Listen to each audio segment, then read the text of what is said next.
ఎన్టీఆర్ తాజాగా తన బాబాయ్కి పద్మభూషణ్ రావడంతో ఫుల్ ఖుషి అవుతున్నాడు. బాలయ్యకు కేంద్రం తాజాగా పద్మభూషణ్ ప్రకటించిన సంగతి తెలిసిందే.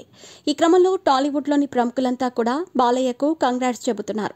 కళ్యాణ్ రామ్, ఎన్టీఆర్ వంటి వారు ట్వీట్లు వేసి తమ బాబాయ్కి కంగ్రాట్స్ తెలుపుతున్నారు. బిజీగా గడుపుతున్న లైఫ్ లో చిన్న బ్రేక్ తీసుకుని ఎంజాయ్ చేయాలి అనుకుంటున్నారా? అయితే వెంటనే ఆర్వే వెకేషన్స్ ప్రైవేట్ లిమిటెడ్ ని సంప్రదించండి. మరిన్ని డీటెయిల్స్ కోసం సంప్రదించండి 7997979960.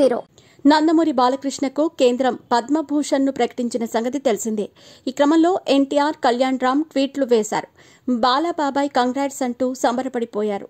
నువ్వు సినీ పరిశ్రమకు చేసిన సేవలు, చేసే సామాజిక సేవలకు నిదర్శనంగా ఈ అవార్డు వచ్చింది అంటూ ఎన్టీఆర్, కళ్యాణ్ రామ్ స్పందించారు.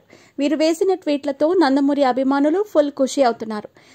బాబాయ్కి ఇలాంటి గొప్ప ప్రతిష్టాత్మక అవార్డు రావటం ఎంతో ఆనందంగా ఉందని కళ్యాణ్ రామ్, ఎన్టీఆర్ తమ ట్వీట్లలో పేర్కొన్నారు.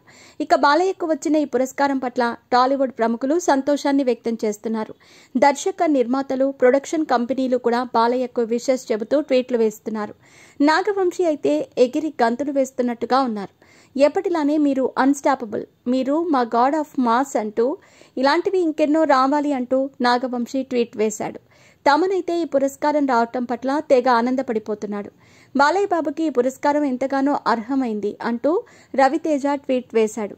110 చిత్రాలకు పైగా నటించి సినీ రంగంలో విశేషమైన ముద్ర వేశారు బాలయ్య.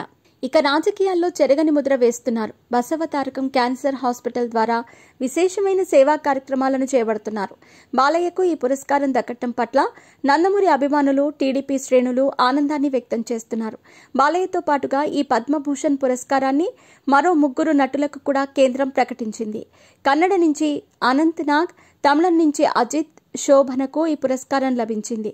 అలా సౌత్లోని అన్ని ఇండస్ట్రీలను కేంద్రం కవర్ చేసినట్టు అయ్యింది. మహారాష్ట్ర నుంచి శేఖర్ కపూర్కి పద్మభూషణ్ ను ప్రకటించారు. పశ్చిమ బెంగాల్ నుంచి మ్యూజిక్ కంపోజర్ అర్జిత్ సింగ్కి పద్మశ్రీ లభించింది.